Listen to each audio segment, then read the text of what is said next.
Hello friends, welcome to IQ plus academy. Friends, आज हम लोग फिजिक्स का चौथा लेक्चर लेकर आए हैं, जिसमें हम लोग ग्रेविटी अंडर मोशन को समझेंगे। दोस्तों, इसमें हम लोग अर्थ के नेचर को जानेंगे, उसका शेप एंड साइज सब कुछ, और कैसे वो क्या मतलब उसका रोटेशन का कॉन्सेप्ट क्या है। फिर हम लोग कैपलर्स लॉ को देखेंगे। फिर हम लोग पेंडुलम को समझेंगे, क्योंकि इससे भी अच्छे क्वेश्चन बनते हैं। फिर हम लोग जो अर्थ का जो वेलोसिटी, ऑर्बिटल वेलोसिटी और एस्केप वेलोसिटी दोनों को समझेंगे। फिर हम लोग न्यूटन्स लॉ ऑफ ग्रेविटेशन को देखेंगे दोस्तों, इसके भी कॉन्सेप्ट को थोड़ा समझेंगे। फिर आपका स्मॉल जी और कैपिटल जी में रिलेशन को देखेंगे। स्मॉल जी मतलब जो भी आपका त्वरण से जो उत्पन्न होता है वो जो अर्थ की तरफ लगता है, और फिर एक बड़ा वाला कैपिटल जी ग्रेविटेशनल कांस्टेंट जिसको हम लोग बोलते हैं दोस्तों, उसको समझेंगे। तो दोस्तों, और फिर हम लोग कुछ महत्वपूर्ण क्वेश्चन को देखेंगे जो कि आपका घटना चक्र और डीसा पब्लिकेशन से लिया गया है दोस्तों।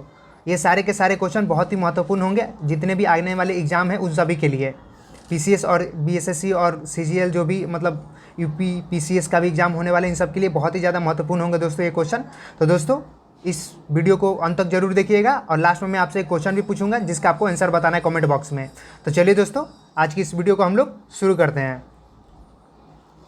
दोस्तों, हम लोग सबसे पहले देखना है ग्रेविटी को, हम लोग को सबसे पहले समझना है ग्रेविटी क्या होता है। तो दोस्तों, आपको पता होगा ग्रेविटी क्या होता है। ग्रेविटी मतलब अर्थ खुद के तरफ कोई बल से किसी भी वस्तु को अपने तरफ खींचता है ना, तो उसी को ग्रेविटी कहते हैं हम लोग। जिस बल से खींचता है ना वही ग्रेविटी हो जाता है, ग्रेविटेशनल फोर्स हो जाता है। जैसे कि मान लो हम लोग हैं, तो हम लोग को भी तो अर्थ अपने तरफ अट्रैक्ट कर रहा है ना, कोई भी ऑब्जेक्ट है। जैसे यहाँ पे मैंने एक पिक्चर लगा रखा है न्यूटन सर का, एक्चुअली थोड़ा कॉमिक पिक्चर है न्यूटन सर का, जिसमें देखो इन पे क्या हो रहा है, एक एप्पल इनके सर पे गिरा। जैसा हम लोग अभी तक सुनते आए हैं कि एप्पल सर के सिर पे गिरा, पेड़ के नीचे बैठे हुए थे, तो फिर उन्होंने वहाँ से एक मतलब उनको थॉट आया, फिर वहाँ से इस ग्रेविटी का उन्होंने कॉन्सेप्ट बनाया। तो वैसा कुछ है नहीं एक्चुअली। इसका अगर हिस्ट्री हम लोग देखें तो history behind gravity, discovery of history behind gravity, अगर हम लोग गूगल पे जाकर सर्च करें तो हमें पता चलेगा वहाँ से कि ऐसा चीज़ें नहीं थी। इसके पहले गैलीलियो सर ने बता रखा था, हालांकि उसको बहुत ज़्यादा वो डिस्क्राइब और बहुत नहीं कर पाए, लेकिन उन्होंने बता रखा था बहुत ही अच्छे से कि हाँ, जो अर्थ है वो सन के चारों तरफ रिवॉल्व करता है। फिर एक थाइको केयर एक नाम के कोई साइंटिस्ट हैं, उसका मैं नाम थोड़ा सा आपको बता दूंगा। तो उन्होंने भी टाइको ब्रायन नाम के एक साइंटिस्ट थे जिन्होंने इसको अपने मतलब एक्सपेरिमेंट, वो तो अपने पूरा लाइफ एक्सपेरिमेंट ही करते रहे इसी चीज़ पे, ग्रेविटेशन पे। तो ऐसा भी माना जाता है कि जो न्यूटन सर थे वो उन्होंने उनके थ्योरी को चुराया था।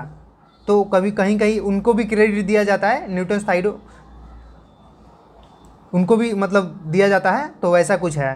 तो चलिए दोस्तों, आज हम लोग का मैटर वो नहीं है कि वो क्या उनका रहा, हम लोग को है कि इसको पढ़ना है, और इसके साथ साथ हम लोग मोशन को भी समझेंगे। तो दोस्तों, आप हमें कमेंट में ज़रूर बताएं कि मोशन क्या होता है। बाकी चीज़ें हम लोग स्टार्ट करते हैं।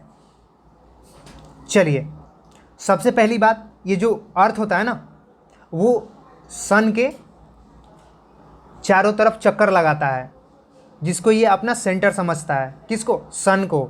एक्चुअली ये सेंटर में है नहीं। क्यों?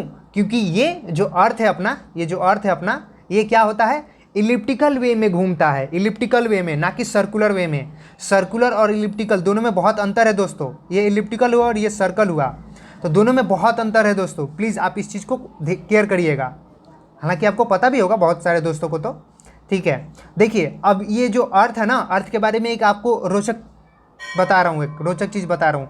जो अर्थ होता है ना, अर्थ, तो अर्थ का क्या फंडा है कि अर्थ का जो इस लाइन को क्या बोलते हैं, आप हमें कमेंट में बताइए, और इस लाइन को क्या बोलते हैं। ये जो लाइन है ये इक्वेटर है, इक्वेटर इस लाइन को बोलते हैं, और इस लाइन को क्या बोलते हैं, पोल बोलते हैं। मतलब ये ध्रुव है और ये इक्वेटर है, भूमध्य रेखा। तो देखिए दोस्तों, मैं आपको बताता हूँ, जो ये पोल होता है ना, ध्रुव, ये ध्रुव इक्वेटर से 21 किलोमीटर छोटा होता है। 21 किलोमीटर, क्योंकि ये ध्रुव जो होता है ना, ध्रुव की जो ये लेंथ है ये आपका 21 किलोमीटर बड़ा होता है ध्रुव के कंपेयर में, इक्वेटर। ये आप ध्यान रखिएगा दोस्तों।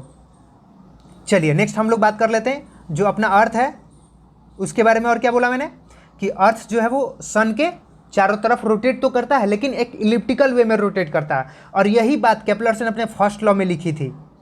अपने फर्स्ट लॉ, केपलर का जो फर्स्ट लॉ बताता है ना, यही बात बताता है कि जो अर्थ है वो सन के चारों तरफ घूमता है इलिप्टिकल वे में घूमता है। और किस डायरेक्शन में घूमता है, एंटी क्लॉकवाइज की क्लॉकवाइज, घड़ी के दिशा में कि घड़ी के विपरीत दिशा में, ये आप हमें कमेंट में बताएंगे जरूर।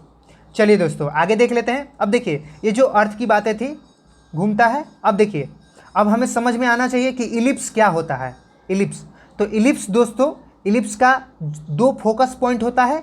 और अर्थ सन जो है ना, सन वो इलिप्स के एक कहीं ना कहीं फोकस पॉइंट पे है, एक फोकस पॉइंट पे। जैसा कि आप इस पिक्चर को देख पा रहे होंगे, इस पिक्चर को अच्छे से आप लोग देखिए, फिर आपको पता चल जाएगा क्या है। यहाँ पे देखो, यहाँ पे क्या है, 2 यहाँ पे फोकस पॉइंट है, 2 मैंने क्रॉस किया हुआ है। एक क्रॉस पे क्या है, अपना सन है, और एक क्रॉस कुछ नहीं है एक्चुअली। तो देखिए अब यहाँ सन है और ये आपका रोटेट कर रहा है, कौन, अर्थ रोटेट कर रही है। यहाँ पे एक छोटा सा प्लैनेट तरह लिखा हुआ है ना, देखो आप, इसको मैं दिखा दे रहा हूँ, देखो अच्छे से देखो। अब देखो यहाँ पे एक प्लैनेट है और ये अपना सन है, और ये अपना क्या है, ये अपना अर्थ है जो रोटेट कर रहा है इसके चारों तरफ। अब देखो यहाँ पे कुछ टाइम के लिए क्या यहाँ दिख रहा है तुमको, कुछ डिस्टेंस के लिए क्या दिख रहा है, जो अर्थ के एकदम, अर्थ जो है वो सन के एकदम पास में है, दिख रहा है। ये वाला एरिया कुछ पास में है और ये वाला एरिया कुछ डिस्टेंस दिख रहा है आपको। ये वाला जो एरिया है कुछ डिस्टेंस दिख रहा है आपको, ये वाला देखो एरिया आपको कुछ डिस्टेंस दिख रहा है, बहुत ज़्यादा डिस्टेंस है सन से। लेकिन ये वाला जो एरिया है ना, ये वाला, ये आपका थोड़ा पास में दिख रहा है। तो इससे क्या समझ में आ रही है कि सन के कुछ टाइम पास में रहता है और कुछ टाइम दूर भी रहता है। तो जो पास में रहता है उस टाइम हम लोग को हॉट सीजन मतलब समर सीजन होता है ये वाला, और कुछ टाइम जब इससे दूर होता है तब यहाँ पे क्या होता है, यहाँ पे विंटर सीजन आता है। तो यहाँ सीजन का भी कुछ यही कॉन्सेप्ट है, जो अर्थ जो है वो सन के कुछ पास ही में रहता है और कभी दूर रहता है। तो यही सीजन का भी चेंजेस आते हैं चारों तरफ वाले। चलिए ये तो हो गया क्लियर। अब देखते हैं हम लोग नेक्स्ट, देख लीजिए। अब इसके कुछ डिफिनीशन है, थोड़ा से बुक वाइज देख लेंगे आप। देखो, all planet revolve round the sun, मैं यहाँ पे दिखा दे रहा हूँ अच्छे से। All planet revolve round sun in a close elliptical orbit. देखो ये क्लोज इलिप्टिकल ऑर्बिट में क्या करता है, राउंड घूमता है चारों तरफ, कौन, अपना अर्थ, किसके, सन के। चलिए तो ये केपलर्स का पहला नियम भी यहाँ से समझ में आ गया कि चारों तरफ घूमता है बस। सेकंड क्या कहता है, सेकंड कहता है areal velocity of planet is constant. यहाँ पे एरियल वेलोसिटी की बात की जा रही है। अब areal velocity of planet is constant का क्या मतलब हुआ, यानी इसका मतलब हुआ, इसी फिगर से हम लोग इस चीज़ को भी समझ लेते हैं अच्छे से। चलिए देखिए, जैसे कि ये अपना सन है और यहाँ से यहाँ तक का एक दूरी इसने तय किया, जो भी समय में तय किया। चलिए दूरी तय कर लिया। अब फिर देखिए, हट भाई, अब यहाँ से कुछ यहाँ तक की दूरी इसने तय करा, इसको भी कुछ टाइम में तय किया होगा,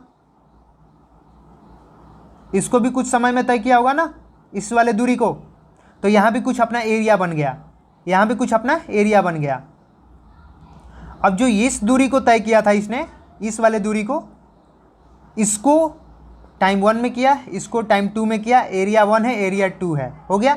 अब देखिए, अब यहाँ से कुछ ये वाला भी हिस्से को, ये वाला एरिया को भी इसने कुछ टाइम में कवर किया होगा। ये जो एरिया है A3 हो गया और टाइम इसको लगा करने में T3 लग गया। अब देखो यहाँ पे जो ये है ना, एरिया और टाइम का जो रेस्पेक्ट है, ये लगभग सब जगह समान होने वाला है, सब जगह समान होने वाला है। यहाँ जितने एरिया को कवर करेगा, जितने टाइम में, सेम एरिया और टाइम को कवर करेगा, यहाँ भी सेम एरिया और टाइम को कवर करेगा यहाँ पे। लेकिन यहाँ देख रहे हो आप, यहाँ सन जो है, यहाँ मैं एक अच्छा सा सन दिखा दे रहा हूँ। यहाँ जो सन है ना अपना, यहाँ पे जो अपना सन है,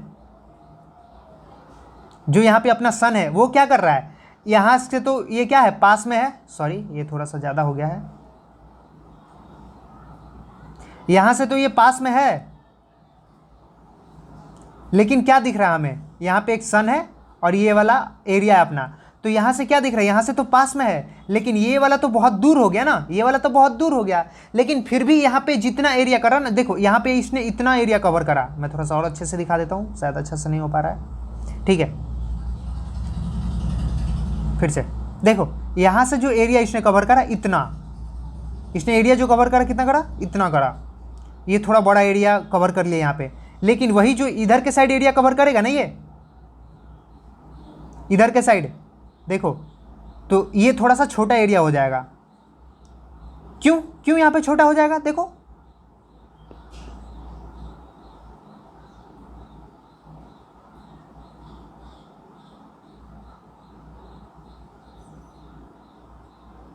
अब देखो ये वाला एरिया इसने कैसे कवर करा, ये इसने इतना एरिया कवर करा, इतना, लेकिन यही अगर बात मैं इसकी करूं तो इसने इतना ही एरिया कवर करा, ऐसा लग रहा ना। लेकिन देखो एरिया कैसे हम लोग देखते हैं, एरिया तो पूरा कंप्लीट देखते हैं ना, ये पूरा एरिया कवर देखते हैं ना, तो यहाँ तक तो इसने छोटा दिखा, लेकिन ये जो लेंथ हो गया ये पूरा मिलाकर ये टोटल एरिया के इक्वल हो जा रहा है। यहाँ भी सेम वैसा ही कुछ कॉन्सेप्ट है। और देखो ये इतना एरिया कवर करने में इसको जो टाइम लग रहा है ना T2, ये T1 के कहीं ना कहीं जा रहा है। और फिर यहाँ भी देख लेते, यहाँ जो लग रहा है ना T3, ये भी कहीं ना कहीं T1 T2 के रिस्पेक्ट में रह रहा है। लेकिन एक बात चीज़ है, एक जो है पॉइंट क्या है, सेकेंड लॉ कहता है कि यहाँ जो वेलोसिटी होगा ना, स्पीड होगा ना, जो यहाँ जब सन के पास में होगा ना अपना प्लानिट, वहाँ पे वो अपना वेलोसिटी क्या करेगा, बहुत ज़्यादा बढ़ा लेगा। क्या करेगा, बहुत ज़्यादा बढ़ा लेगा। क्या करेगा, बहुत ज़्यादा बढ़ा लेगा। जो V1 होगा ना, V1 ये बहुत ज़्यादा बढ़ जाएगा, ये बहुत स्पीड हो जाएगा। फिर ये V2, फिर ये अपना यहाँ का जो एरिया है, यहाँ का वेलोसिटी है V3। तो यहाँ क्या मतलब हो रहा है, यहाँ पे ये स्पीड बढ़ा रहा है एरिया कवर करने के लिए, फिर यहाँ स्पीड कम कर रहा है। क्यों, क्योंकि एरिया इसके रिस्पेक्ट में थोड़ा सा कम दिख रहा है। फिर यहाँ पे ये क्या कर रहा है, स्पीड को कम कर रहा है। मतलब सबसे ज़्यादा स्पीड यहाँ पे कहाँ रखा है, यहाँ पे रखा है, क्योंकि यहाँ के एरिया ज़्यादा है, यहाँ पे एरिया ज़्यादा है तो स्पीड ज़्यादा रख रहा है, क्योंकि वो सेम मेंटेन करना चाहता है ना रेशियो। तो ऐसा इन्होंने केपलर सर ने अपने सेकेंड लॉ में बात कही थी। यहाँ पे क्या बात कही थी, the line joining the planet and the sun equal sweep, जो स्वीप ले रहा है ना, जो ये ले रहा है इक्वल स्वीप, इक्वल एरिया ले रहा है स्वीप करते समय। जब स्वीप कर रहा है ना तो इक्वल एरिया कर रहा है, किस में, इक्वल इंटरवल ऑफ टाइम में, इक्वल एरिया ले रहा है इक्वल इंटरवल ऑफ टाइम में, एक समान समय में समान एरिया को ये कवर कर रहा है। बस यही ये बात कहना चाहते हैं। चलिए नेक्स्ट हम लोग देख लेते हैं। ये तो अपना सेकेंड लॉ हुआ। देखिए यहाँ पे थोड़ा सा लिखा भी गया है कि A1/A2, यहाँ पे बता रहा ना A1/A2, ये कह रहे A1/A2 is equal to A2/A3 is equal to A3/A3, ऐसा ही कुछ है। ये यहाँ पे एक रिलेशन बता रहे हैं, कांस्टेंट होता है, मतलब change in area upon change in time क्या होगा, हमेशा कांस्टेंट होगा, ये नहीं बदलेगा। बदलेगा क्या, तो वेलोसिटी बदलेगा, वेलोसिटी जो उसका स्पीड है वो बदलेगा। स्पीड बदलते रहता है, एक प्लैनेट का स्पीड हमेशा बदलते रहता है, लेकिन क्या नहीं बदलता है, तो एरिया अपॉन टाइम नहीं बदलता है। Change in area upon change in time कभी नहीं बदलता है, ये कभी नहीं बदलता है। बस यही यहाँ पे छोटा सा कॉन्सेप्ट है, मस्त एकदम, जो इन कहना चाह रहे थे। अब थर्ड लॉ क्या कहता है, केपलर सर का थर्ड लॉ क्या बोला, लॉ ऑफ पीरियड के बारे में ये बताता है। लॉ ऑफ पीरियड मतलब क्या, लॉ ऑफ पीरियड मतलब क्या, देखो जैसे कि एक प्लैनेट है, यहाँ पे एक प्लैनेट है ना भाई, यहाँ पे एक प्लैनेट है और यहाँ पे दूसरा एक प्लैनेट है। ये दोनों सन के रेस्पेक्ट में क्या कर रहे हैं, घूम रहे हैं ना। तो ये दोनों का अगर मुझे क्या चाहिए, दोनों का रेडियस है, दोनों का रेडियस है ना भाई। अब रेडियस मतलब क्या, आपको पता है, यहाँ हम रेडियस, एक का रेडियस R1 है, एक का रेडियस R2 है, दोनों का है। प्लैनेट घूम रहा है, कुछ समय में घूम रहा है। तो यहाँ क्या कह रही है, the cube of the mean distance, देखो cube of the mean distance, mean distance, यहाँ मीन डिस्टेंस क्यों कहा जा रहा है आपको पता है, क्योंकि जो अपना प्लैनेट होता है ना, वो जब भी घूम रहा होता है ना, तो वो सेम डिस्टेंस पे नहीं है, कभी उसका रेडियस ज़्यादा है, कभी उसका रेडियस कम है। यहाँ रेडियस थोड़ा सा R1 इधर के साइड ज़्यादा है, लेकिन यही इधर का बात किया जाए, अगर अपना ये वाला प्लैनेट घूम रही है इस ऑर्बिट में, तो ये वाला रेडियस कम होगा ना, ये वाला रेडियस ज़्यादा होगा। सब जगह तो रेडियस एक समान नहीं है ना, देख रहे हो ना, सब जगह रेडियस एक समान नहीं है। तो इसीलिए इसका मीन रखा गया है, ना कि इसका रेडियस बोला जाएगा, इसको मीन बोला जाएगा, मीन ऑफ द रेडियस, ना कि रेडियस। तो ये आपको ध्यान में रखनी है। वहाँ पे अगर R लिखता है तो ये बिल्कुल सही नहीं है 100%, लेकिन वहाँ A लिखता है ना तो मीन ऑफ द रेडियस हो जाता है, तो वो सही हो जाएगा, है ना। तो ये चीज़ें ध्यान रखनी है। ये थर्ड लॉ कहता है, जो कि आपका square of the time period के इक्वल है, प्रोपोर्शनल है, सॉरी। अब देखो, अब बातें क्या हो रही हैं यहाँ पे। हम लोगों ने फर्स्ट लॉ समझा, सेकेंड लॉ समझा, थर्ड लॉ समझा, ये जो कैपलर सर के थे। चलिए अब हम लोग थोड़ा सा बात कर लेते हैं अपना अर्थ के। जैसे कि मैंने आपको थोड़ा पहले भी बताया था कि अर्थ क्या है। अर्थ का जो ये वाला पार्ट होता है ना, ये वाला, इसको क्या बोलते हैं, इक्वेटर बोलते हैं, इक्वेटर, इक्वेटर। और इस वाले पार्ट को क्या बोलते हैं, पोल बोलते हैं, ध्रुव बोलते हैं ना, ध्रुव, पोल। तो ये दोनों में क्या एक छोटा सा है, जैसे यहाँ पे एक होता है स्मॉल जी और यहाँ पे स्मॉल जी। तो ध्रुव पे स्मॉल जी जो होता है ना बहुत ज़्यादा होता है, मैक्सिमम होता है। और वही अगर इक्वेटर पे बात किया जाए स्मॉल जी का वैल्यू तो मिनिमम होता है, कम होता है। तो इससे क्या तात्पर्य निकल रहा है, तो इससे ये निकल रहा है कि हम लोग वेट जानते हैं, वेट इक्वल टू क्या होता है, mg होता है ना, mg, वेट इक्वल टू भार, द्रव्यमान, और जी स्मॉल वाला जी। तो यहाँ पे क्या हो रहा है, जो कि एक्सेलरेशन ड्यू टू ग्रेविटी होता है। तो यहाँ पे क्या हो रहा है, अब देखो यहाँ पे ग्रेविटी अगर ज़्यादा है तो यहाँ पे मास भी तो ज़्यादा होगा, सॉरी मास बोल रहा हूँ, वेट भी तो ज़्यादा होगा। पोल पे क्या होगा, वेट ज़्यादा होगा। लेकिन अगर इक्वेटर पे बात किया जाए तो यहाँ पे क्या है, ग्रेविटी कम है, स्मॉल जी कम है, तो यहाँ वेट भी तो कम होगा। क्या होगा, वेट भी तो कम होगा। तो ये चीज़ें एकदम क्लियर हो गई कि इक्वेटर पे वेट कम होता है, जबकि पोल पे वेट ज़्यादा होता है। तो चलिए दोस्तों आगे हम लोग बढ़ते हैं। देखिए अब एक खूबसूरत सा अपना टॉपिक है, ये क्या है, ये कह रहा है यहाँ पे T इजक्वल टू 2π√/लेंथ अपॉन जी। देखो ये क्या है, ये एक पेंडुलम वाला क्वेश्चन हम लोग लगाते हैं ना, तो उसका एक यूनिक फार्मूला है जिससे हम लोग इसको समझ सकते हैं। T क्या है, टाइम पीरियड, टाइम पीरियड याद रखो, टाइम पीरियड, आवर्तकाल, अच्छे से आवर्तकाल। अब देखो 2π, पाई का वैल्यू आपको पता है 22/7 होता है। फिर देखो रूट ओवर में दिया हुआ है, वर्गमूल में दिया हुआ है। लेंथ है, किसका लेंथ है भाई, तो जो पेंडुलम होता है ना, पेंडुलम उसका लेंथ है।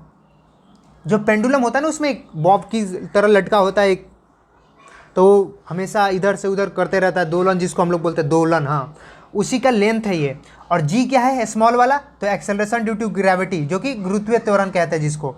अब देखो इसमें क्या है, अब चीज़ें हम लोग जानते हैं। अब यहाँ पे कोई भी रख सकता है कि जो टाइम पीरियड होता है ना, किसी भी दोलन का जो टाइम पीरियड होता है वो किसके प्रोपोर्शनल होगा दोस्तों, तो यहाँ पे डायरेक्टली प्रोपोर्शनल हो जाएगा किसके, लेंथ के। किसके प्रोपोर्शनल हो जाएगा, लेंथ के। और इनडायरेक्टली प्रोपोर्शनल किसके हो जाएगा, ग्रेविटी के। जो एक्सेलरेशन ड्यू टू ग्रेविटी है इसके इनडायरेक्टली प्रोपोर्शनल हो जाएगा, है ना। समझ में आ रही है। अब देखो यहाँ पे क्या है, कुछ चीज़ें बताई गई है। देखो गर्मी में क्या होता है, टाइम पीरियड जो होता है ना वो बढ़ जाता है। क्यों, गर्मी में टाइम पीरियड क्यों बढ़ जाता है भाई। अब देखो टाइम पीरियड बढ़ने का किससे किससे रिलेशन है, डायरेक्ट रिलेशन किससे है, टाइम पीरियड का बढ़ने का। टाइम पीरियड बढ़ने का डायरेक्ट रिलेशन है उसके लेंथ के, उसके लेंथ से डायरेक्ट संबंध है। तो लेंथ बढ़ेगा तो टाइम पीरियड बढ़ेगा, लेकिन अगर लेंथ घटेगा तो टाइम पीरियड भी तो घटेगा ना। तो लेंथ कब घटता है, शीतकाल का एक मौसम होता है जिसमें लेंथ आपका थोड़ा घट जाता है, सिकुड़ जाता है, तो उसमें क्या होता है, टाइम पीरियड आपका घट जाएगा। तो ये भी बहुत अच्छा कॉन्सेप्ट हो रहा है। अब देखो, अब भाई लेंथ बढ़ रहा है घट रहा है, तो क्या ये इन्फिनिटी हो सकता है क्या, लेंथ इन्फिनिटी हो सकता है क्या। चलो मान लिया कि लेंथ इन्फिनिटी है, तो टाइम पीरियड फिर क्या होगा, जब लेंथ इन्फिनिटी है तो टाइम पीरियड क्या होगा। तो ऐसे केस में टाइम पीरियड को एक मैक्सिमम वैल्यू रखा गया है, मैक्सिमम वैल्यू पे रखा गया है, जिसका जो मैक्सिमम वैल्यू होता है ना वो मैं आपको दिखा दे रहा हूँ। देखो ये होता है 84.6 मीटर, क्या होता है इसका टाइम पीरियड होता है, मिनट सॉरी, बहुत ही खूबसूरत है, बहुत ही खूबसूरत, 84.6 मिनट, ये मैक्सिमम टाइम पीरियड है। ठीक, अगर लेंथ आपका इन्फिनिटी हो तो, समझिए हो। चले नेक्स्ट हम लोग देख लेते हैं। इस पे क्वेश्चन लगाएंगे ना दोस्तों, एकदम फटाफट लगेगा, एकदम आईएएस का क्वेश्चन बनेगा इससे, मैं बता रहा हूँ आपको, दिखाऊंगा मैं आपको, बहुत ही लेवल के क्वेश्चन होंगे। चलिए अब देखिए, बहुत ही खूबसूरत टॉपिक है ये, पलायन वेग। देखिए कितना खूबसूरत है, आप समझ जाओगे। पलायन वेग, जिसको एस्केप वेलोसिटी कहते हैं हम लोग इंग्लिश में। इसको डोनेट किससे किया जाता है, तो वी से डिनोट किया जाता है। अब देखो सबसे पहली बात, ये जो पलायन वेग होता है ना, ये पलायन वेग क्या होता है, मतलब पलायन मतलब तो आप समझ रहे हो ना, पलायन मतलब कोई भाग गया, पलायन कर गया, छोड़ के चला गया, यही ना। तो देखो जो अर्थ का पलायन वेग होता है वो कितना होता है, 11.2 किलोमीटर पर सेकेंड। अच्छे से याद रखना, अर्थ का होता है, मैं अर्थ की बात कर रहा हूँ, ध्यान रखना। और जो मून का पलायन वेग होता है वो कितना होता है, 2.4 किलोमीटर पर सेकेंड। कितना होता है, 2.4 किलोमीटर पर सेकेंड, ठीक है ना। अब देखो भाई, इसकी थोड़ी सी डिफिनीशन देख लेते हैं। देखो मतलब डिफिनीशन क्या, एक समझ देख लेते हैं, जिसको मैंने अपने रीजनल लैंग्वेज में लिखी है। अगर किसी ऑब्जेक्ट को 11.2 किलोमीटर पर सेकेंड के वेग से ऊपर की तरफ फेंका जाता है, किधर, ऊपर की तरफ, ऊपर में आप बॉल फेंकते हो ना, या फिर मारते हो, जब धोनी छक्का मारता है भाई, गेल मारता था, युवराज सिंह मारता था ऐसा, तो जो छक्के मारते हैं ना, किस स्पीड से मारेंगे, किस स्पीड से बॉल निकलेगी कि क्या हो जाएगा, बॉल कभी वापस आएगी ही नहीं, धरती के ऊपर चली जाएगी, धरती के बाहर चली जाएगी, पृथ्वी पर कभी लौट कर ही नहीं आएगी, ऐसा बोल रही है। तो वो कौन सा स्पीड से होगा, कौन सी स्पीड से हम लोग फेंकेंगे किसी बॉल को या किसी भी चीज़ को। कभी देखते हो मोटू पतलू में कोई ऐसे एक पंच मारता है तो वो आदमी कहाँ चला जाता है, जो चिंगम है वो कौन कौन सा है जो उसमें वो चोरी करता है, तो वो सब क्या होते हैं, अर्थ के ऊपर जाते हैं, फिर अर्थ से नीचे आते हैं। तो वो एक स्पीड होता है जो अर्थ के ऊपर जाते हैं और अर्थ से फिर चले भी आते हैं, और वो चले आते हैं रिटर्न, इसीलिए वो क्या है, विदिन 11.2 किलोमीटर पर सेकेंड से कम उनका स्पीड होता होगा। अगर वो मार रहा है ना, तो जो स्पीड से ऊपर जा रहे हैं, किस स्पीड से जा रहे हैं, तो 11.2 से कम में जा रहे हैं। अगर आपका एक रॉकेट जा रहा होता है ऊपर, तो वो भी जा रहा होता है, देखते हो, फिर रिटर्न भी तो आता है ना, ऊपर जाता है तो रिटर्न भी तो आता है, ऊपर जाता है तो रिटर्न भी तो आता है। तो इसका क्या मतलब हुआ, वो 11.2 किलोमीटर पर सेकेंड के स्पीड से नहीं जाता है, उससे कम में जाता है।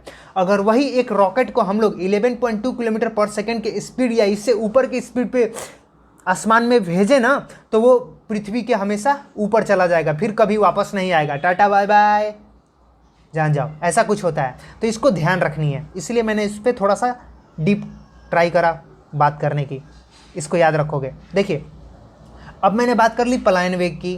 अब देखो पलायन वेग तो हो गया, ये अर्थ के अंदर का बात है, जो अर्थ के अंदर जो भी था ना, जिसको हम लोगों ने फेंका तो ऊपर चला गया।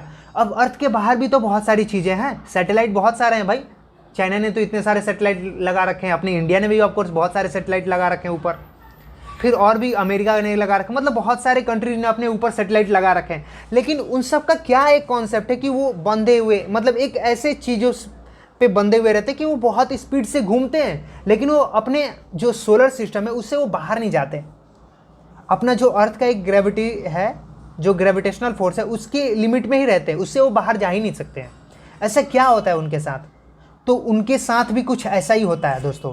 यहाँ भी कुछ है, तो इसके हम संबंध को देखेंगे तो फिर हमें पता चल जाएगा। देखिए क्या होता है यहाँ पे, ये ऑर्बिटल वेलोसिटी कहते हैं कक्षीय चाल को, और एक पलायन वेग होता है। इन दोनों में रिलेशन क्या है, ऑर्बिटल वेलोसिटी को वीओ से डोनेट करते हैं, और इसका एक संबंध है V E is equal to √2 VO मतलब ऑर्बिटल वेलोसिटी, और ये होता है एस्केप वेलोसिटी। तो चलिए देखते हैं।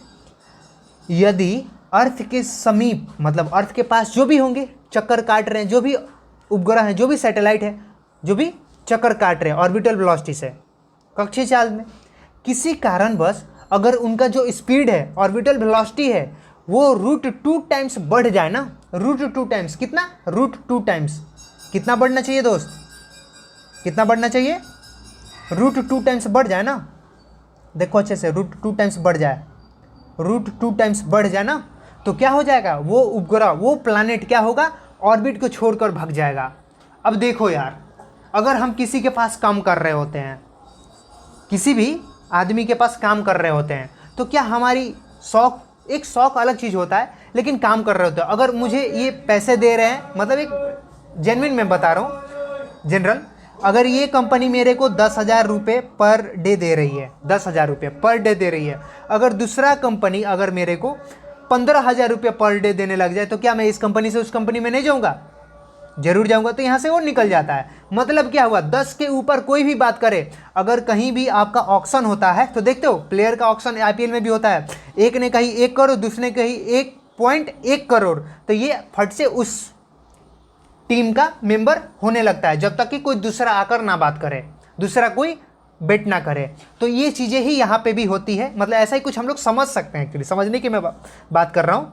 तो यहाँ पे भी कुछ ऐसा है, आपका वेलोसिटी चल रहा है V0 से, लेकिन उसको अगर 2 टाइम्स √2 टाइम्स बढ़ा दिया जाए ना, अगर बढ़ जाए ना किसी भी कारणवश, तो क्या होगा, ये अब उस ऑर्बिट को छोड़कर बाहर चला जाएगा, एस्केप कर जाएगा दोस्तों, है ना। कितना खूबसूरत है ना ये कॉन्सेप्ट। तो चलिए दोस्तों आगे हम लोग चलते हैं, ऐसे ही कॉन्सेप्ट को पढ़ते पढ़ते और फिर हम लोग क्वेश्चन भी लगाएंगे बहुत ही खूबसूरती से दोस्तों। चलिए देखिए, अब एक बहुत ही अच्छा कॉन्सेप्ट है न्यूटन्स लॉ ऑफ ग्रेविटेशन।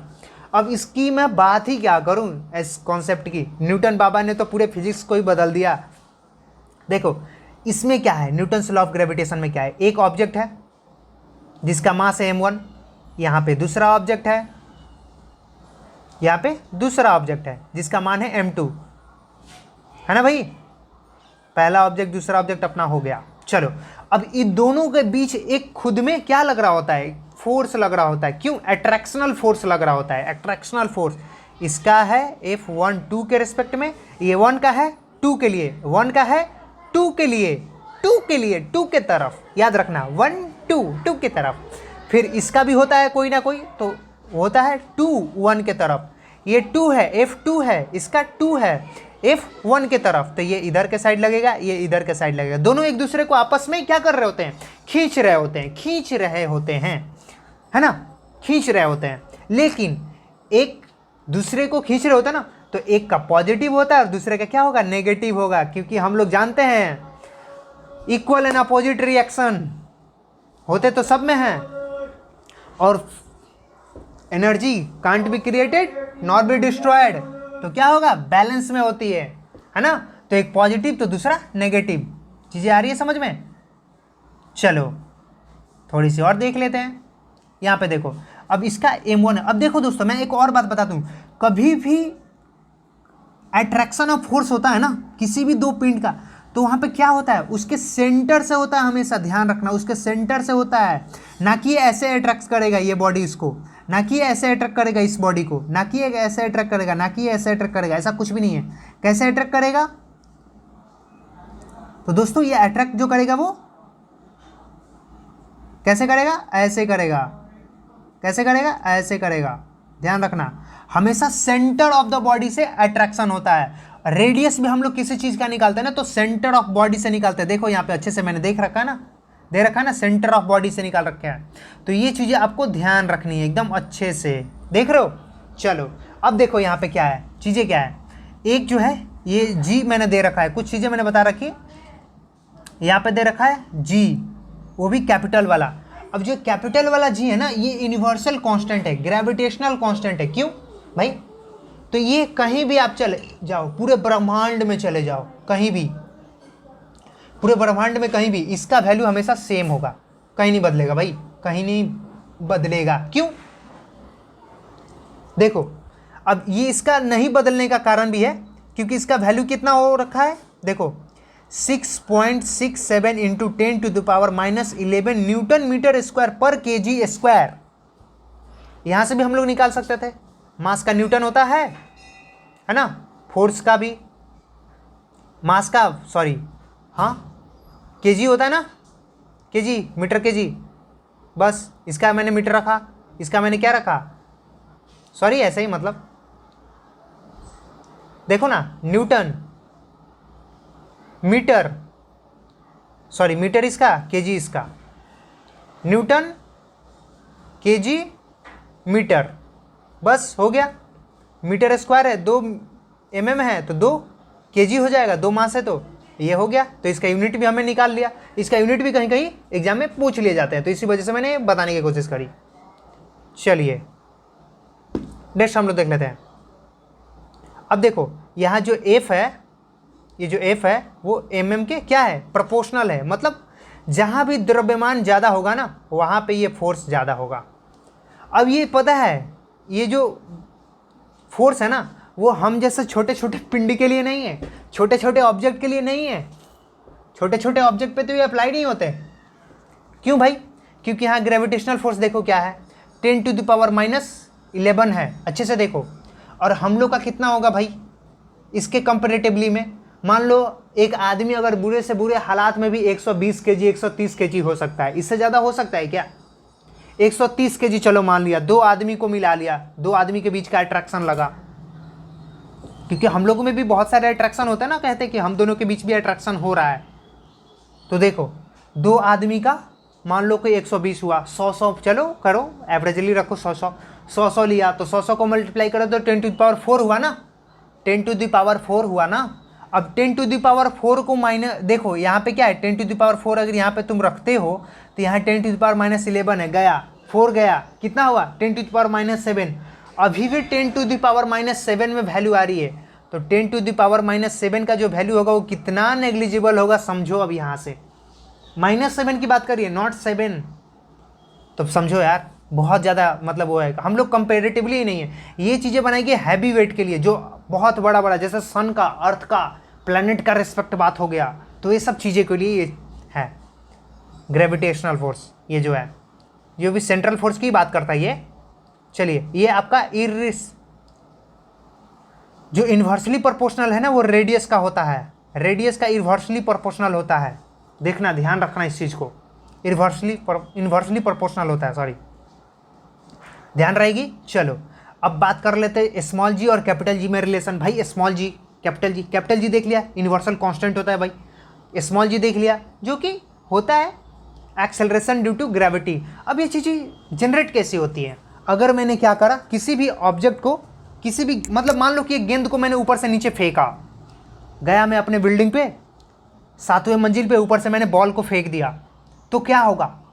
ऊपर से बॉल को फेंका जब मैंने, यहाँ से देखो, यहाँ से बॉल फेंकी जा रही है, यहाँ से बॉल फेंकी जा रही है, एक बॉल है, टिक टिक टिक टिक टिक टिक टिक नीचे आएगा, टिक टिक टिक टिक टिक टिक टिक नीचे आ रहा ना, बॉल नीचे आ रहा ना, बॉल नीचे आ रहा ना। तो क्या होगा, जैसे ही वो नीचे आती जाएगी, आप देखते हो कोई भी चीज़ ऊपर से नीचे गिरता है तो क्या होता है, स्पीड उसकी बढ़ जाती है। अगर ऊपर से कोई भी ऑब्जेक्ट छोड़ा जाए ना तो एकदम हल्का छोड़ा जाएगा, जब वो हाथ में पकड़ा हुआ तो वहाँ तो कोई स्पीड नहीं है, उसका जो इनिशियल स्पीड है क्या है, 0 है, इनिशियल वेलोसिटी तो 0 होता है। लेकिन जैसे वो नीचे की तरफ आता है ना उसका वेलोसिटी बहुत बढ़ते जाता है, उसका वेलोसिटी क्या होता है, इंक्रीज करता है, बहुत इंक्रीज करता है, नीचे आते जाएगा उसका वेलोसिटी बढ़ते जाएगा। अब देखो पिछले लेक्चर में मैंने बताया था कि वेलोसिटी बढ़ने से क्या होता है, वहाँ पे एक्सेलरेशन का जन्म होता है, एक्सेलरेशन वहाँ उत्पन्न होता है। वेलोसिटी जैसे ही बढ़ेगा ना, चेंज होगा ना, एक्सेलरेशन का जन्म होता है। अब देखो ये जो वेलोसिटी बढ़ने से नीचे की तरफ वस्तु कोई गिर रहा है, कोई भी बॉल या कुछ भी गिर रहा है, तो उसका क्या हो रहा है, एक्सेलरेशन वहाँ डेवलप हो रहा है। अब एक्सेलरेशन के डेवलप होने से क्या हो रहा है, वहाँ पे जो एक्सेलरेशन डेवलप हो रहा है ना, उसी को हम लोग एक्सेलरेशन ड्यू टू ग्रेविटी कहते हैं, जिसको स्मॉल जी से हम लोग लिखते हैं।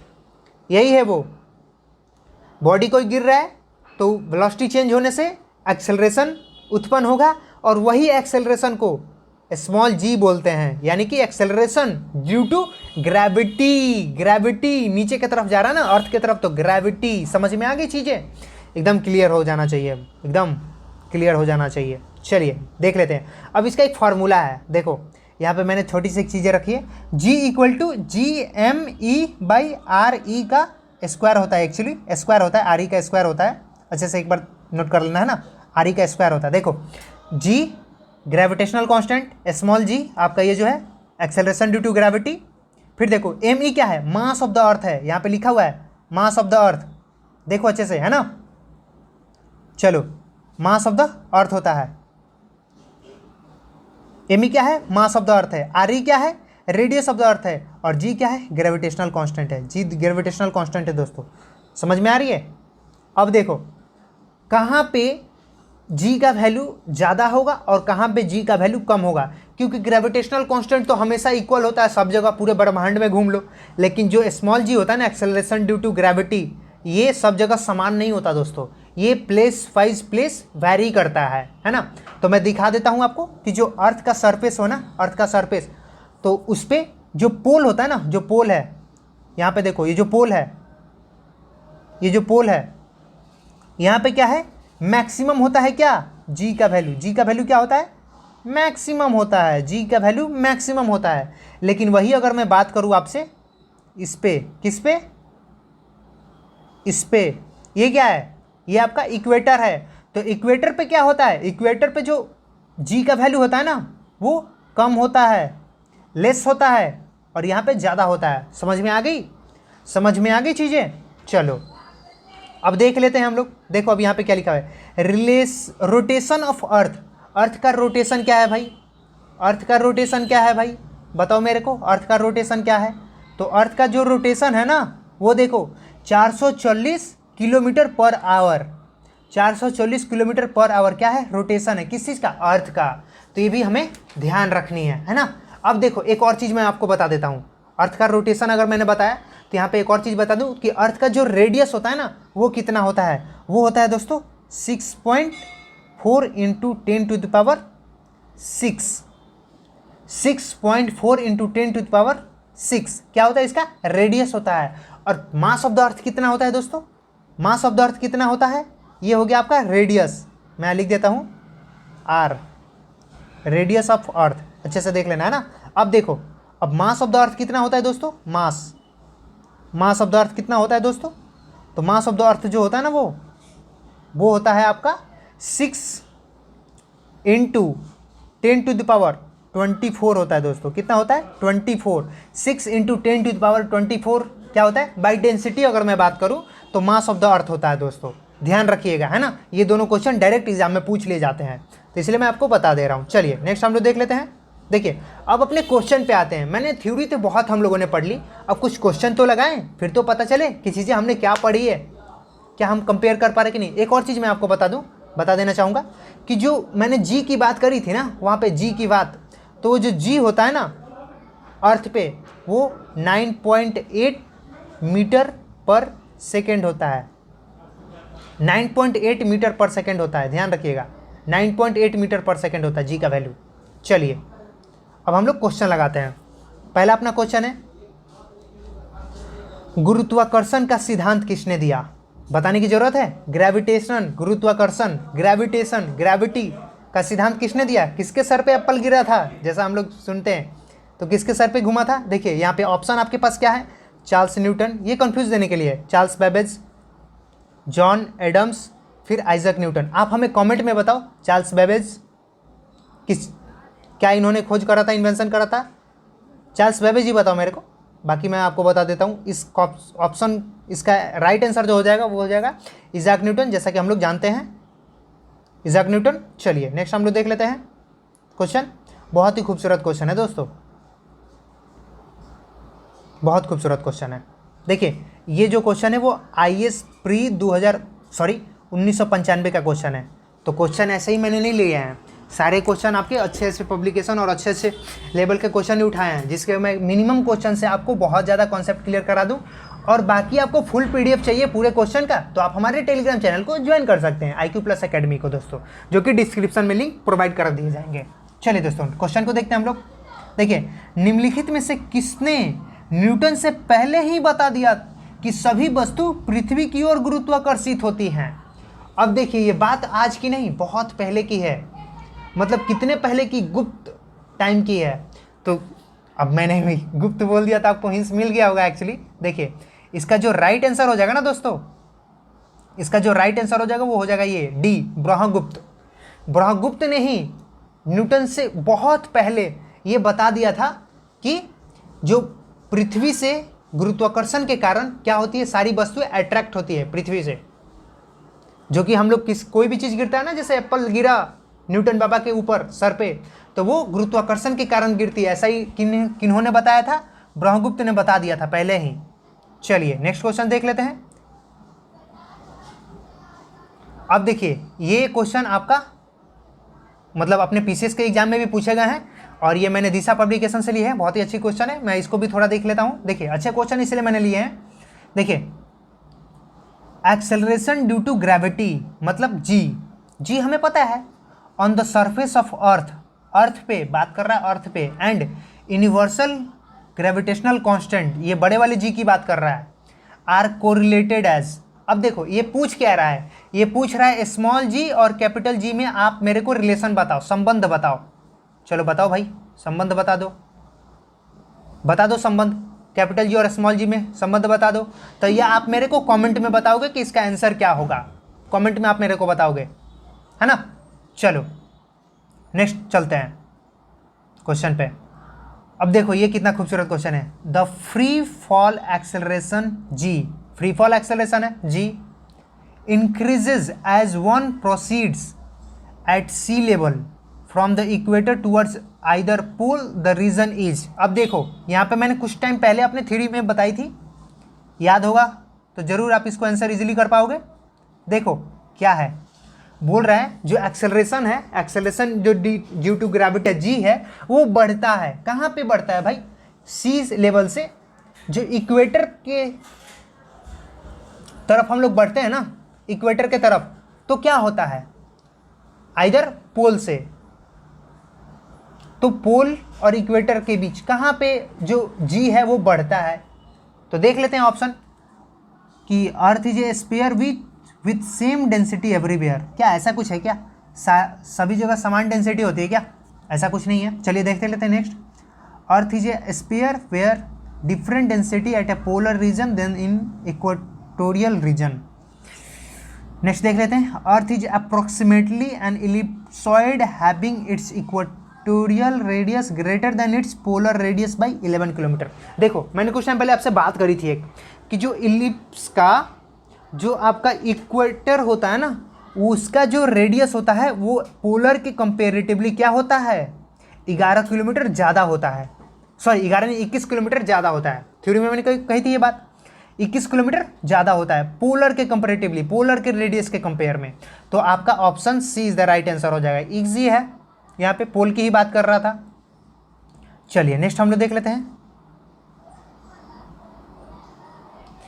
If an apple is released from an orbiting spaceship, it will fall toward the earth, move at a longer speed, move along with the spaceship at the same speed, move at a higher speed। ये बात कर रहा है कि अगर किसी spaceship से, जो अर्थ के ऊपर होते हैं ऑब्वियसली, तो वहाँ से अगर एक सेब गिरता है उस ऑर्बिट से, स्पेसशिप का जहाँ भी ऑर्बिट है, जो ऑर्बिट है वहाँ से अगर सेब गिराता है कोई, तो क्या होगा, अर्थ की तरफ गिरेगा या लो स्पीड से आएगा, सब अलग अलग बातें हैं। फिर देखो, move along with the spaceship at the same speed, उस समान गति से स्पेसशिप के अलोंग घूमेगा।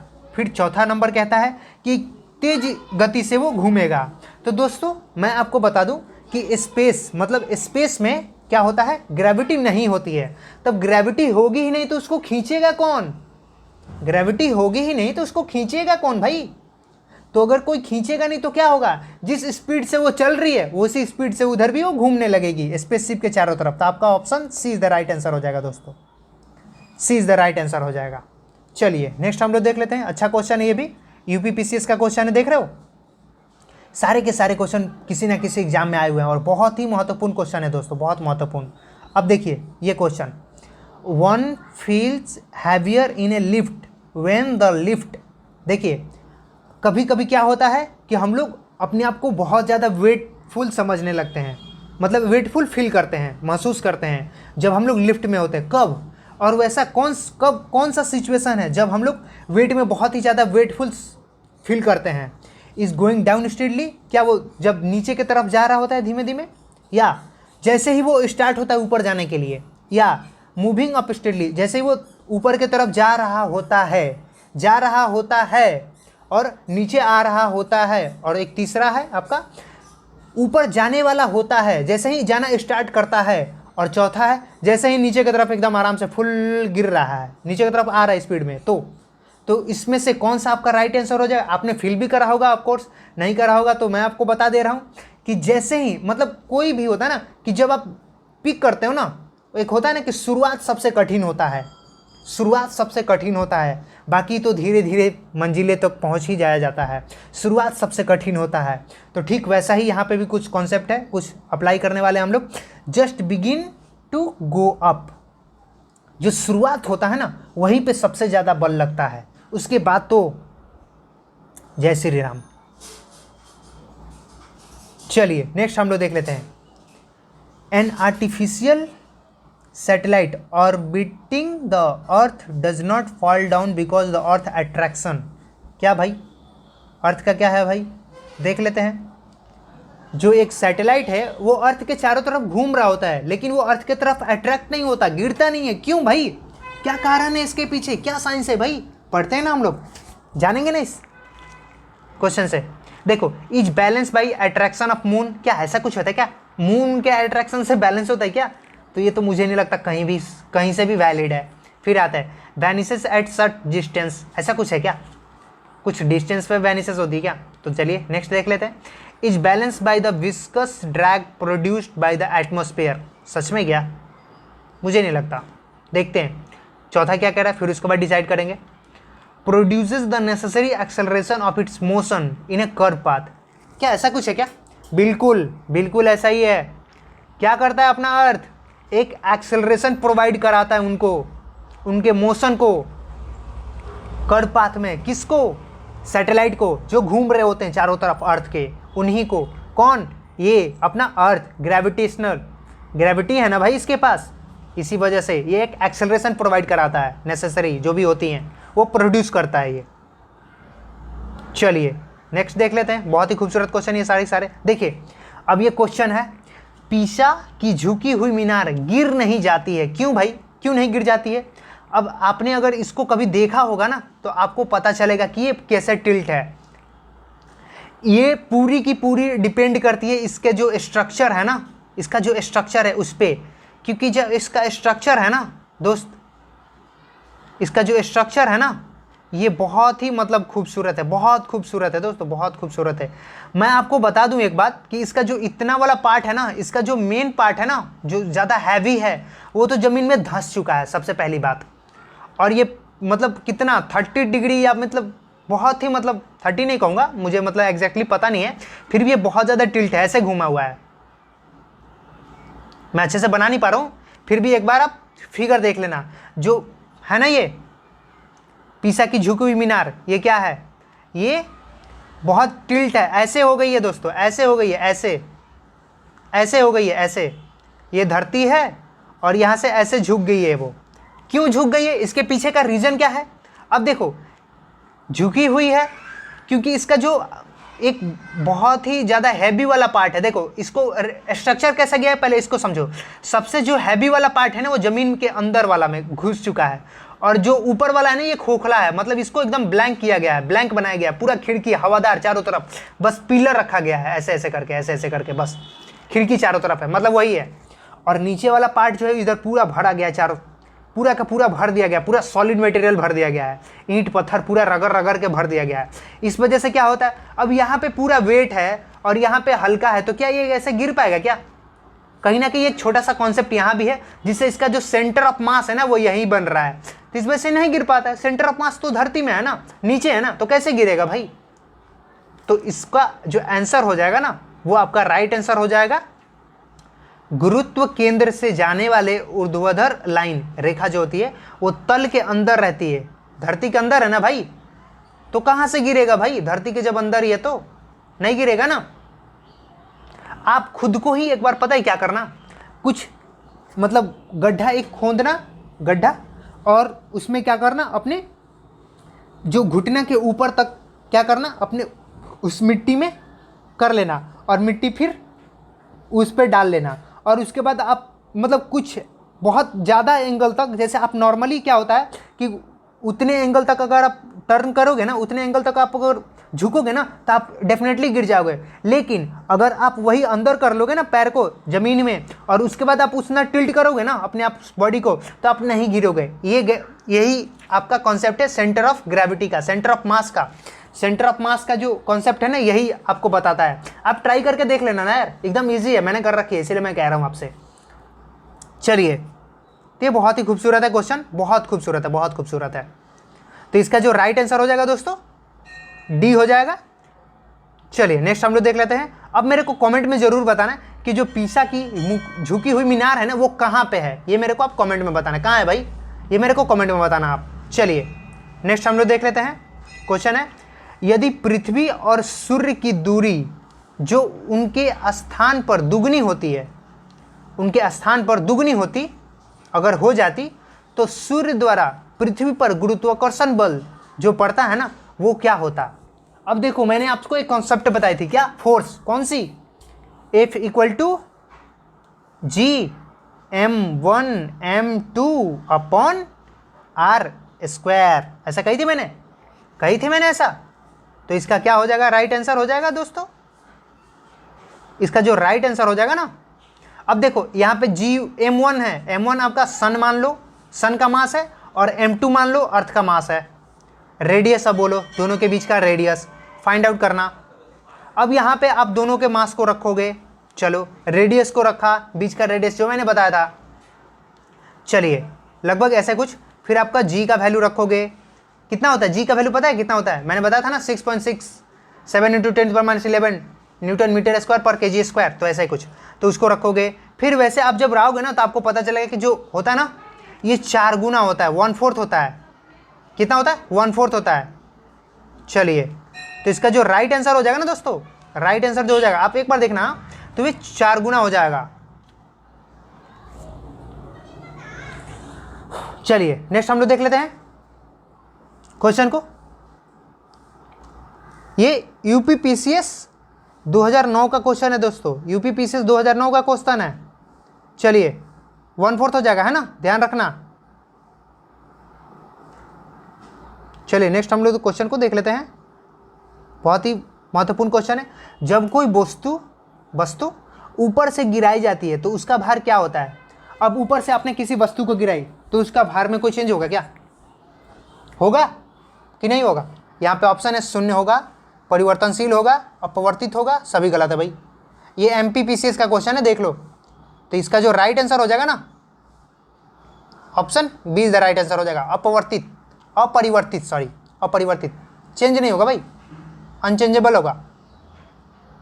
चलिए नेक्स्ट हम लोग देख लेते हैं, किसी पिंड का भार पूछ रहा है यहाँ पे, किसी पिंड का भार, ऑप्शन क्या है देख लेते हैं। देखो ये भी आपके यूपीपीसीएस के क्वेश्चन है। चलो, पृथ्वी तल पर सभी जगह समान होते हैं, किसी पिंड का भार पूछ रहा है, नॉट मास नहीं पूछ रहा, द्रव्यमान नहीं पूछ रहा, भार पूछ रहा है, डब्ल्यू पूछ रहा है। क्या होता है, एम जी।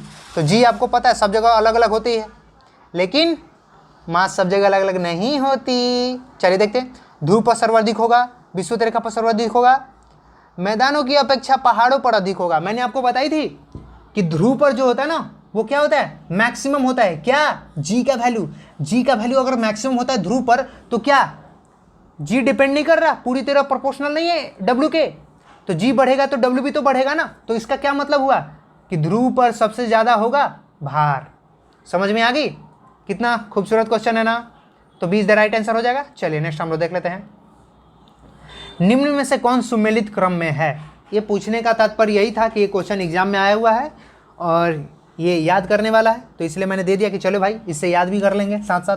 अब देखिए यहाँ पे ऑप्शन है, रेडियम, पैलेनियम, एक्सरे, चेचक, इनके खोजकर्ता के नाम बताने हैं आपको, वही मिलाना है। तो चलिए ऑप्शन देखिए, 2 सबसे पहले 2 3 4। देखो इसको मतलब आप एक कैसे इस क्वेश्चन को पिक कर सकते हैं, अगर आपको कुछ चीज़ें पता है, 1-2 चीज़ें पता है बाकी नहीं पता है तो, या फिर नहीं भी पता है तो कैसे आप पिक कर सकते हो। जैसे मान लो कि इसमें ऑप्शन में मुझे एक ही पता है बाकी नहीं पता, मुझे कौन सी पता है, एक पता है बाकी नहीं पता, तो कैसे हम लोग स्टार्ट करेंगे। देखो ऑप्शन, देखो ऑप्शन में क्या है, 1 नंबर का क्या दिया हुआ है, सेम है ना। अब देखो इससे क्या बनता है, बाकी सब जगह देखो सी और डी में देखो कोई कॉमन है नहीं है, मतलब आपका ए और बी में से कोई एक ऑप्शन होगा। क्यों ऐसा क्यों क्वेश्चन दिया था पता है, कन्फ्यूजन के लिए। तो आप ऐसे समझ सकते हो कि यहाँ पे जो आंसर होगा ना वो या तो ए होगा नहीं तो बी होगा। तो चलिए देखते हैं, देखिए अपना सबसे पहले ए का कितना हो जाएगा, 2 हो जाएगा, ए और सी का, तो ए का 2 हो जाएगा और सी का कितना हो जाएगा, 4 हो जाएगा। 2 कन्फर्म हो गए, अब 2 ही हमारा डिसाइड करेगा कि किसका कौन सा आंसर होगा। अब बी का आप अगर पता कर लेते हो, अगर बी का आपको याद है तो आप आंसर बता सकते हो, डी का याद है तो आंसर आप बता सकते हो। तो इजी है ना। तो चलिए दोस्तों हम लोग बात कर लेते हैं, जो पेनिसिलिन का होता है वो किन्होंने करा था, अलेक्जेंडर फ्लेमिंग ने करा था। चेचक का किन्होंने करा था, एडवर्ड जेनर ने करा था। ऐसा ही कुछ है क्या, 1 का 3। हाँ, तो कुछ ऐसा ही है। चलिए, 2 का 1 है। ठीक है, ठीक है, ठीक है। चलिए, अब हम लोग नेक्स्ट टॉपिक पे आते हैं, नेक्स्ट क्वेश्चन पे आते हैं ना। बहुत ही खूबसूरत क्वेश्चन है, बहुत ही खूबसूरत। देखिए, यूपीपीसीएस का क्वेश्चन है दोस्तों, बहुत ही इंपॉर्टेंट है। यूपीपीसीएस का क्वेश्चन है ये। तो हम लोग इसका क्या करेंगे, चलिए नेक्स्ट देख लेते हैं। इसमें मैंने एक्चुअली लगाया था कि नहीं, लगा देता हूं। ये था इसका आंसर। चलिए, पृथ्वी अपने कक्ष में लगभग 4400 किलोमीटर प्रति घंटे की गति से घूमती है। अपने कक्ष पे, अपने एक्सिस पे, एक्चुअली ऐसे घूमती है ना भाई, अपने एक्सिस पे पृथ्वी इसी पे तो घूमती है। सॉरी, इसी पे तो घूमती है भाई, अपने एक्सिस पे घूमती है ना, अपने एक्सिस पे घूम रही है ना। तो इस पे ये 4400 किलोमीटर प्रति घंटे की रफ्तार से घूमती है। तो इस तेज गति को हम अनुभव क्यों नहीं करते हैं? क्वेश्चन तो आएगा ना यार, पृथ्वी तो इतनी तेज घूम रही है, फिर भी हम क्यों नहीं अनुभव करते हैं यार? हम फील क्यों नहीं करते हैं? हमें लगता है कि हम तो बैठे हुए हैं, तो बैठे हुए हैं, कहीं घूम नहीं रहे हैं, कहीं खड़े नहीं हैं, कुछ भी नहीं कर रहे हैं हम लोग, मतलब ऐसा ही कुछ। तो देखो, इसके पीछे का रीज़न क्या है मैं आपको बताता हूँ। इसके पीछे का जो रीज़न है ना दोस्तों, वो क्या है कि पृथ्वी की जो गति होती है ना अपने अक्ष पे, वो क्या होती है, उसके अपेक्षा में हमारी गति शून्य है। क्यों है भाई? ये तो आपका ऑप्शन देता रहा ना, लेकिन क्यों? जब पृथ्वी की घूर्णन गति का अनुभव हम नहीं करते हैं ना, क्यों? क्योंकि अपने कक्ष में पृथ्वी की गति की अपेक्षा हमारी गति शून्य होती है। तो इसका राइट आंसर ऑप्शन बी हो जाएगा दोस्तों। एक्चुअली मैंने बस कह दी, ये आपका यूपीपीसीएस का क्वेश्चन है।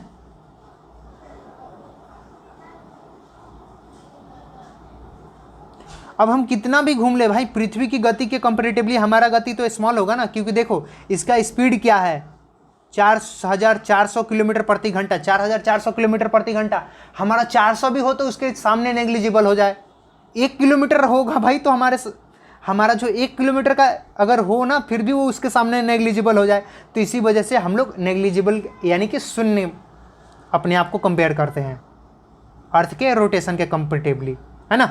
तो ये सब चीज़ें हैं। चलो नेक्स्ट हम लोग देख लेते हैं। तो ऑप्शन इसका बी हो जाएगा। चलिए नेक्स्ट देख लेते हैं।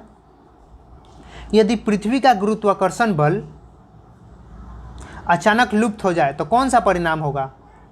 भाई बात कह रहा है कि ग्रेविटेशन खत्म हो जाए, पूरे अर्थ से ग्रेविटी खत्म हो जाए तो क्या होगा? भाई ग्रेविटी अगर खत्म हो जाए तो क्या होगा? जो चीज़ें जहाँ हैं वहीं रह जाएगी भाई। अब देखो, ऑप्शन के अकॉर्डिंग हमें क्वेश्चन का आंसर देना है ना। देखो, वस्तु का भार क्या बोल रहा है, शून्य हो जाएगा परंतु द्रव्यमान वही रहेगा, ऐसा सही क्या? तो भार तो शून्य हो जाएगा, क्योंकि भार क्या होता है, जी पे डिपेंडेंट है, प्रोपोर्शनल है ना, अनुक्रमोपाती है ना, व्युत्क्रमोपाती तो नहीं है, लेकिन द्रव्यमान वही रहेगा। चलो, वस्तु का द्रव्यमान शून्य हो जाएगा, ऐसा कुछ भी नहीं है।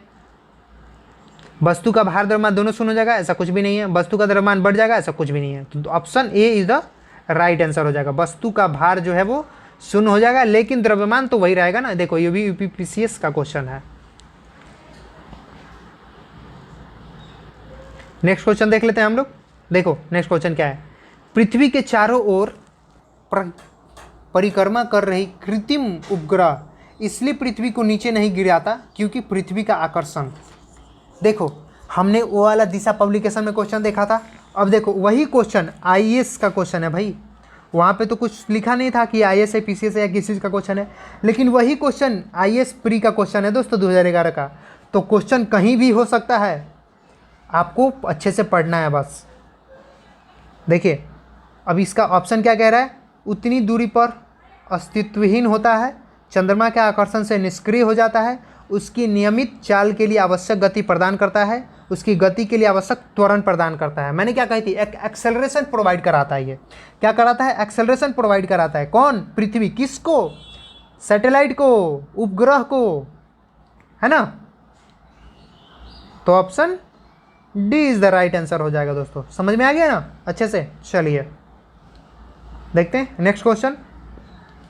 एक भू उपग्रह अपने कक्ष में निरंतर गति करता है, यह अभिकेंद्र बल के प्रभाव से होता है। किस प्रभाव से होता है? अभिकेंद्र बल, जो प्राप्त होता है कहाँ से भाई?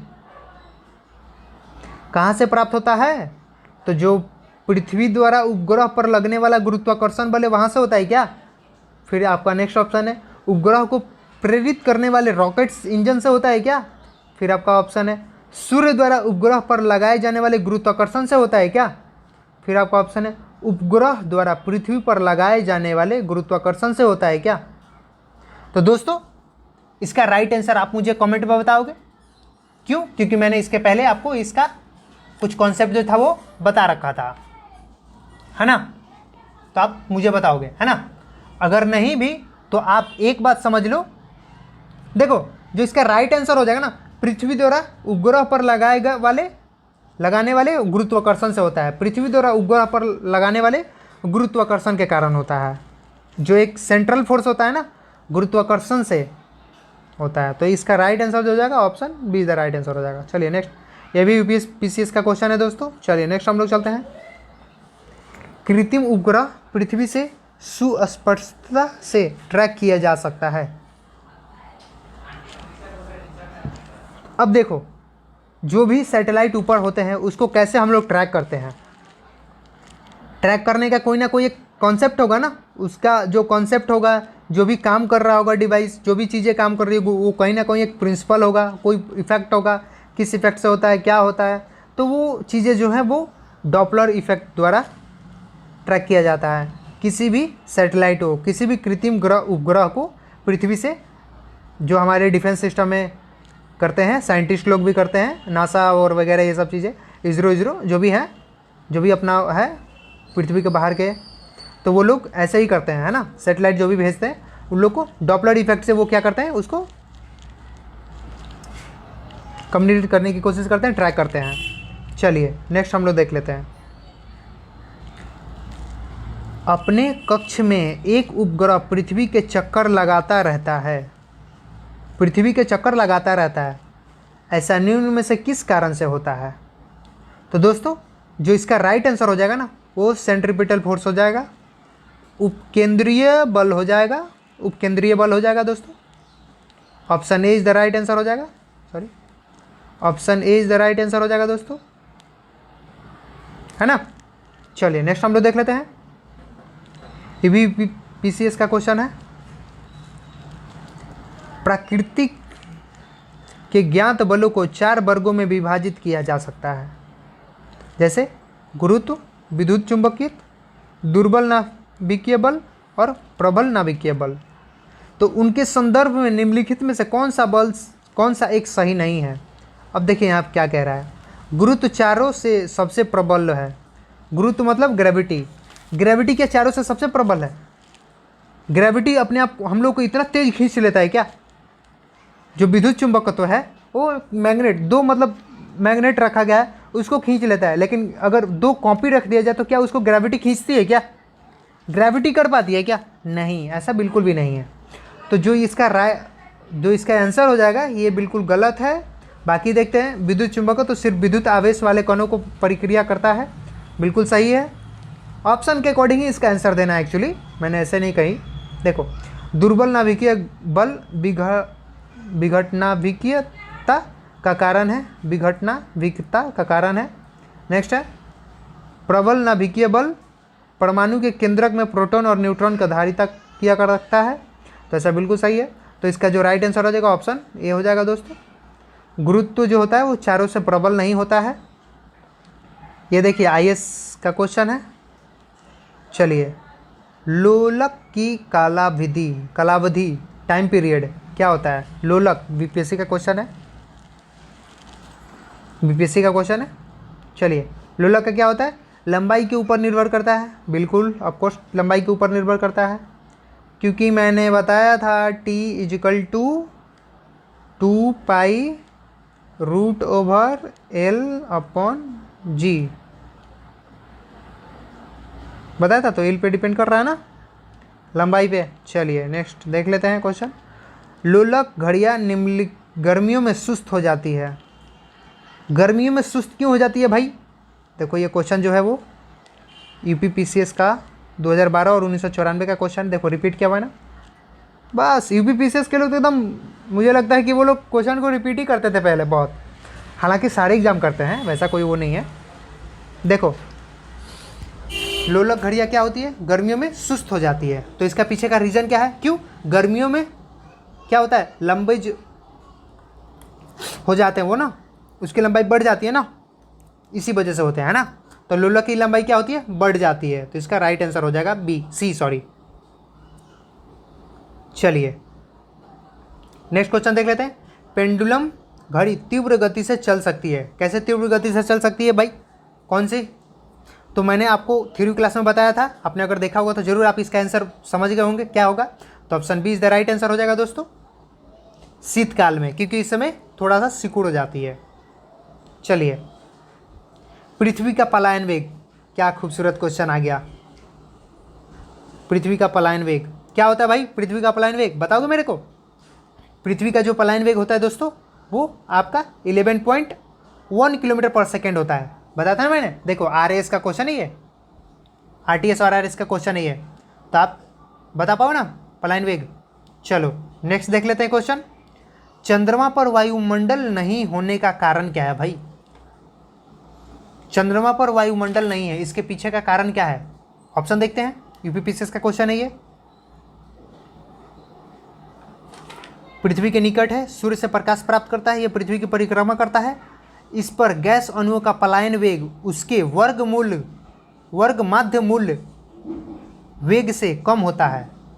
देखो गैस का जो अणु है ना, एटम है ना, उनका जो पलायन वेग होता है ना, उनके पलायन वेग जो वर्ग मध्य मूल वेग से कम होते हैं। मतलब जो चंद्रमा का पलायन वेग है ना, चंद्रमा का पलायन वेग वो कम है किसके कंपैरेटिवली, वहाँ के जो अणु है गैस के उसके कंपैरेटिवली।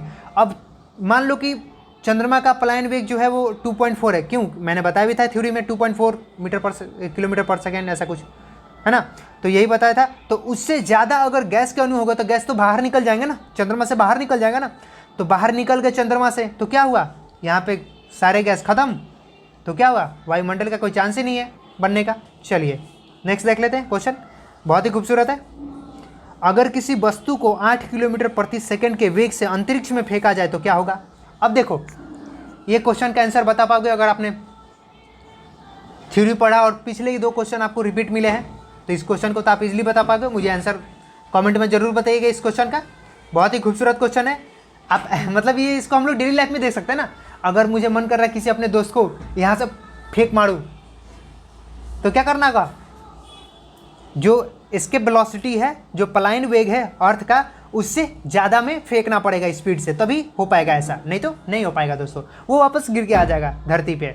तो रॉकेट जो होता है ना, या फिर बहुत सारे जो लॉन्च होते हैं सैटेलाइट, तो उनको ऐसे स्पीड में रखा जाता है जो अर्थ का इसके वेलोसिटी है, जो पलायन वेग है उससे कम रहे, उससे ज़्यादा होगा तो वो बाहर चला जाएगा, फिर तो पता नहीं चलेगा कि गया कहाँ।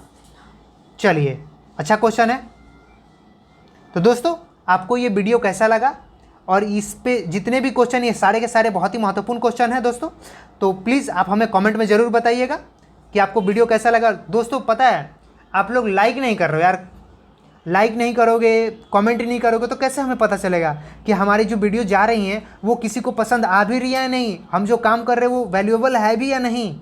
अगर वैल्यूएबल है तो प्लीज़ इस वीडियो को आप लाइक करो यार, कमेंट करो, नहीं तो फिर डिसलाइक भी करो, एटलीस्ट डिसलाइक तो करो, मुझे खुशी होगी। अगर आप डिसलाइक भी करते हो तो कम से कम ये तो पता चलेगा कि यहाँ पे मेरी चीज़ें, यहाँ पे मैं कमी है, यहाँ पे ये कमी है, मुझे बताओ प्लीज़ आप लोग। तो दोस्तों आज की इस वीडियो में हम लोगों ने इतने बात करी, ग्रेविटी और मोशन को अच्छे से समझा और इसके क्वेश्चन को भी किया। अगर आपको इसका PDF चाहिए तो आप हमारे टेलीग्राम चैनल को ज्वाइन कर सकते हैं दोस्तों। जय हिंद।